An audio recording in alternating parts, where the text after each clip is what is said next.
Good morning बच्चों।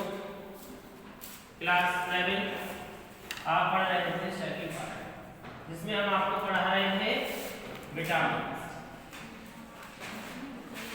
Vitamin में हमने आपको विटामिन ए, बी के कई भाग, विटामिन सी और विटामिन डी के बारे में पढ़ाया।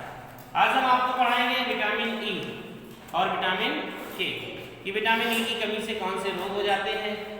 अगर ये रोग हो जाते हैं तो विटामिन की पूर्ति के लिए हमें कौन कौन से पदार्थों को खाना चाहिए जो हमारे लिए आवश्यक है, और आवश्यक अगर ये हमारे शरीर में पहुंचते हैं तो ऐसा कौन सा कार्य करते हैं जिसके कारण ये लक्षण समाप्त हो जाते हैं और हम उस रोग से निजात पाएंगे। तो सबसे पहले वही टेबल आपको बनानी है जो आपकी बनी है, उसी के आगे आप टेबल को जोड़ देंगे और पहला जो आपका होगा वो होगा नाम, स्रोत, कार और रोग। सबसे पहले कि विटामिन का नाम क्या है, उसके स्रोत क्या है, वह हमारे शरीर में कार्य किस प्रकार से करता है, और यदि हम ये विटामिन न लें तो इससे हमें रोग कौन सा हो जाएगा। ये विटामिन नहीं लिया तो इसके, तो सबसे पहले लिखिए विटामिन ई। विटामिन ई जिसे कहते हैं टोकोफेराल,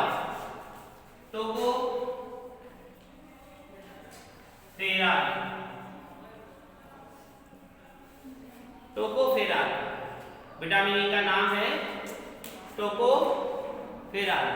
इसके स्रोत क्या है तो लिखेंगे सब्जियों का तेल,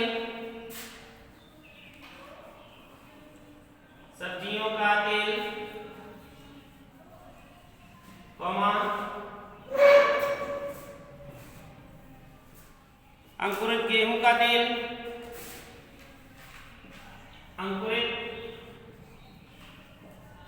गेहूं का तेल, सूरजमुखी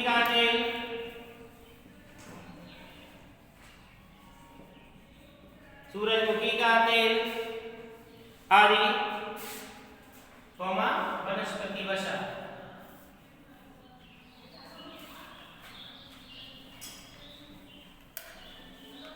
तो देखिए इसका जैसा नाम है टोकोफेराल, और इसमें जो इसके स्रोत हैं ज्यादातर कैसी है, बसी चीजें जिसके अंदर क्या निकलते हैं, ऑयल निकलते हैं, जैसे मूंगफली है, बहुत सारी ऐसी चीजें हैं जिसके खाने से हमें विटामिन ई प्राप्त होती है।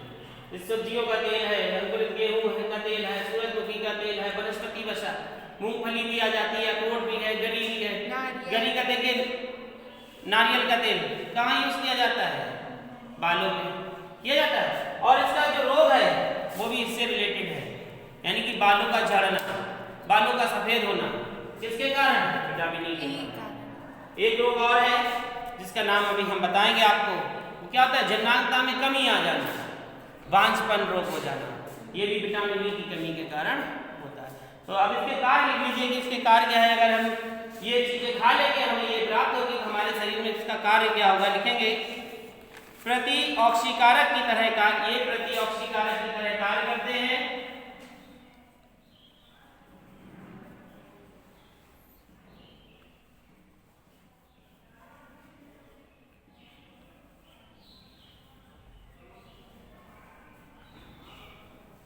ये प्रतिऑक्सीकारक की तरह कार्य करते हैं तथा आरबीसीएस की संरचना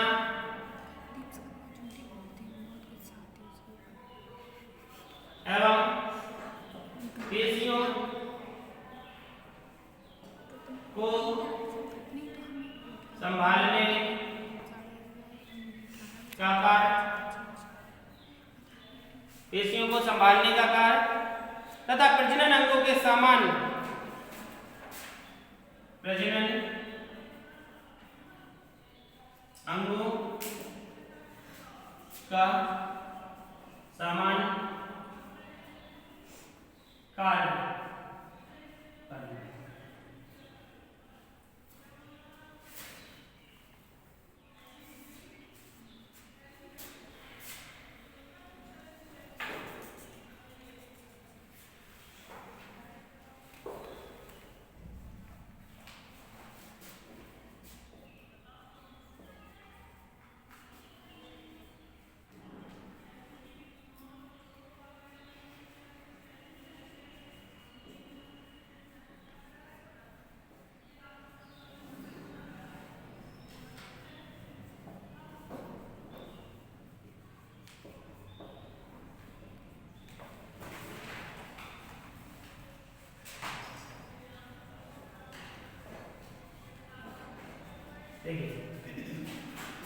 लिख लीजिए।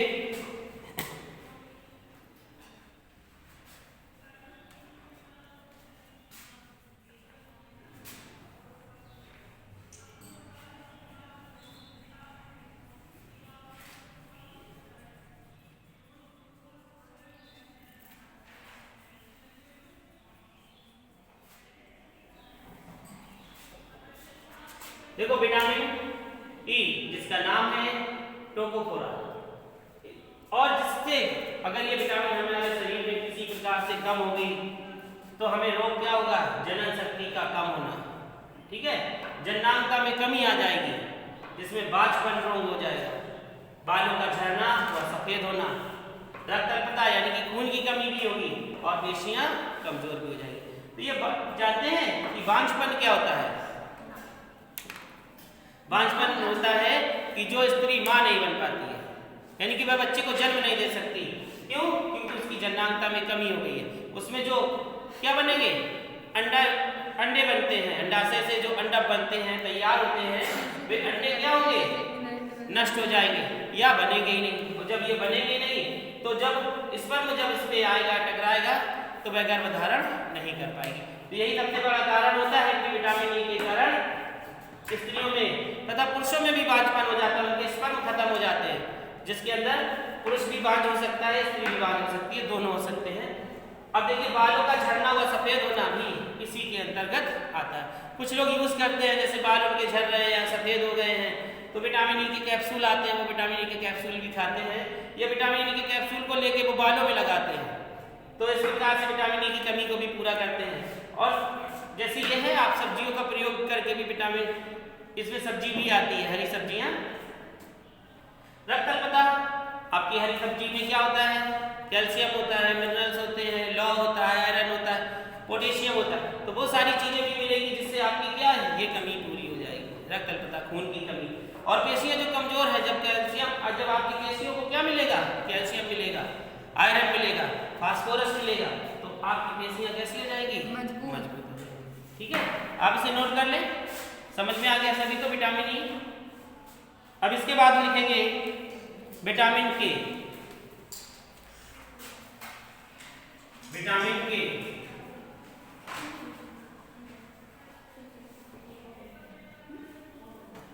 नेप्थोक्विनोन, इसे कहते हैं नेप्थोक्विनोन।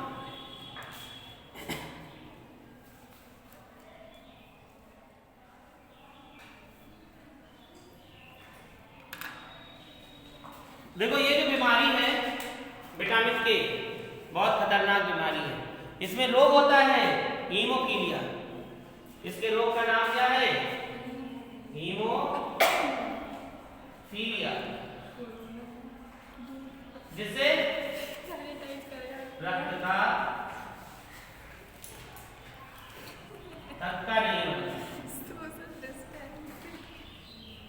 यानी कि जब शरीर में कोई चोट लग जाती है तो हमारे जैसे किसी की चोट लगी तो वैसे उंगली पकड़ लेता है, इसके ऊपर बैंडेज कर दिया, कुछ कर दिया, कुछ समय के बाद में खून बंद हो जाता है और उसके ऊपर एक लेयर आ जाती है, प्लाज्मा आ जाता है, और लेयर धीरे धीरे क्रिया करती है, उसके ऊपर फिर वैसी स्किन हो जाती है। लेकिन जब विटामिन के की कमी हो जाए शरीर में, या ये रोग हो जाए किसी को, ये रोग कैसा जन्मजात भी होता है, पीढ़ी दर पीढ़ी भी चलता है, अनुवांशिक होता है, तो हीमोफीलिया, रक्त का थक्का नहीं जमता और फिर धीरे धीरे रक्त बहता रहता है, शरीर का सारा रक्त बह जाता है और रोगी की मृत्यु।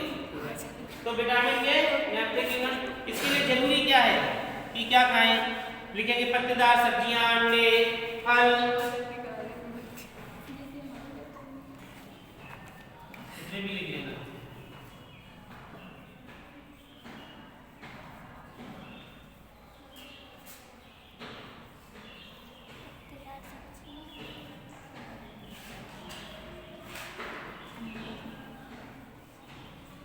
दूध, अंकुरित गेहूं,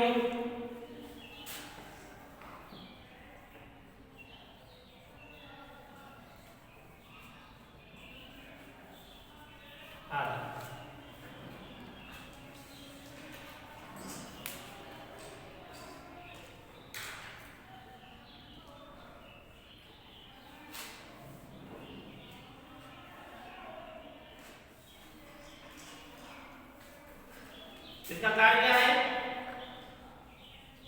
रुधिर का थक्का जमाने में सहायक। रुधिर का थक्का जमाने में सहायक। यकृत में प्रोथ्राम्बिन का निर्माण। यकृत में प्रोथ्राम्बिन का निर्माण लिख लीजिए।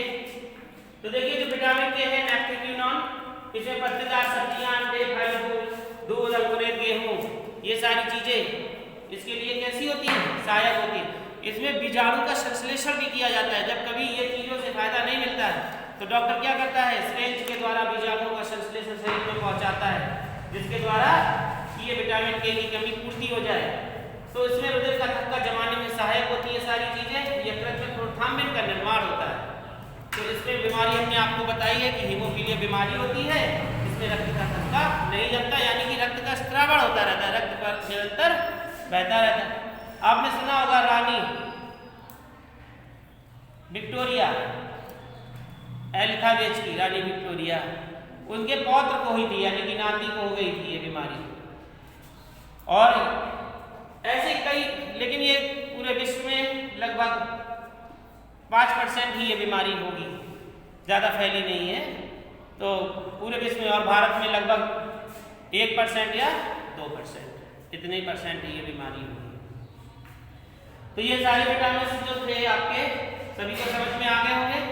जैसा कि हमने इसमें बताया था कि इसमें कुछ ऐसे विटामिन होते हैं जो जल में घुलते हैं और कुछ बसा में घुलते हैं। अब देखिए यहाँ से हमें क्या मिली, इसमें सबने चीज में क्या है? बसा है, सब में बसा। अब ये बसा वाली विटामिन हमने ग्रहण कर ली।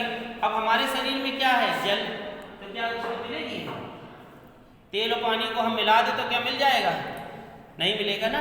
लेकिन हमारे शरीर में ये खाने से हमारे शरीर में बसा भी है, और जब बसी चीजों को खाएंगे बसा वाली, तो ये विटामिन किस में मिल जाएगी? बसा में मिलेगी। और जो जल वाली चीजें हैं वो जल में मिलेगी। जैसा कि हमने आपको लिखाया था कि जल में मिले विटामिन कौन कौन से थे? बी और सी।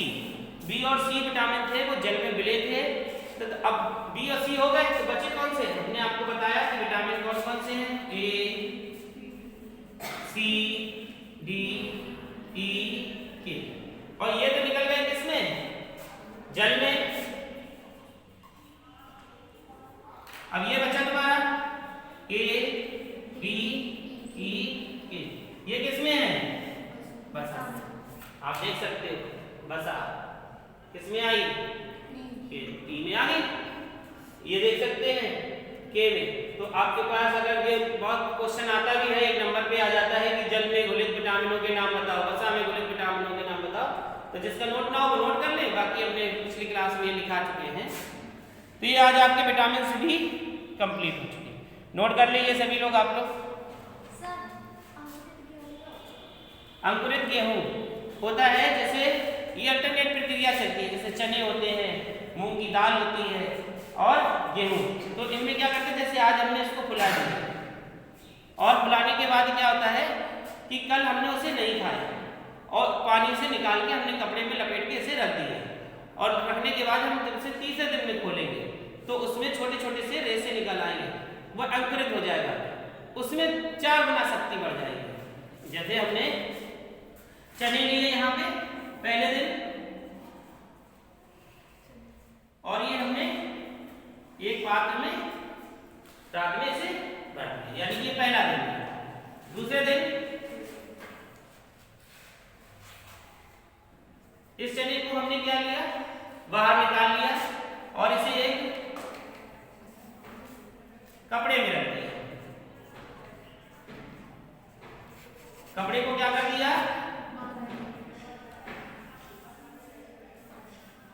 बांध दिया, और जो सारे चने किसके अंदर हो गए, इस कपड़े के अंदर। जब तीसरे दिन हम इसे खोलेंगे, यानी कि तीसरा दिन है, तो जब हम इसे खोल देंगे तो इसमें इस तरीके से ये अंकुरित, ठीक है।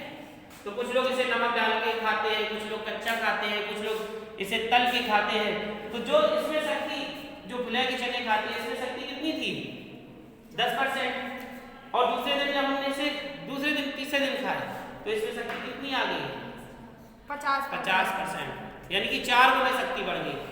तो इसलिए अंकुरित गेहूं हमारे शरीर के बहुत सारी चीजों के लिए लाभदायक होता है, यानी कि बहुत सारे विटामिन इससे। और जैसे कि आप जानते हैं कि दाल में क्या होती है, प्रोटीन होती है, तो हमें प्रोटीन भी प्राप्त होती है।